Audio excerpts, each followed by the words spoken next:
அனைவருக்கும் வணக்கம். இந்த ஐயா தளபாடம் குடும்ப திருமண விழாவிலே கலந்து கொண்ட வாழ்த்துவதிலே மிக்க மகிழ்ச்சி அடைகிறோம்.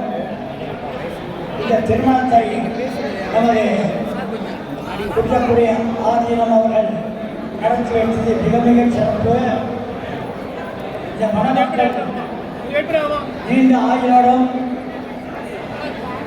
ஆரோக்கியத்தோடும் வளமோடும் நலமோடும் வாழ வேண்டும் என்று வாழ்த்துகிறோம். இந்த ஓபிசி என்று சொல்லக்கூடிய பிற்படுத்தப்பட்டோர் கூட்டமைப்பின் சார்பாக இங்கே ஐயா வெள்ளைகிரி அவர்களும் இந்த வாழ்த்துக்களை தெரிவித்தார்கள். மணமக்கள் அவர்கள் குடும்பத்துக்கும் இந்த ஊருக்கும் இந்த நாட்டுக்கும் பெருமை தக்க வகையிலே அவர் வாழ வேண்டும். எல்லாம் மீனாட்சியை பார்த்து மணமக்கள் வாழ வேண்டும் என்று வாழ்த்து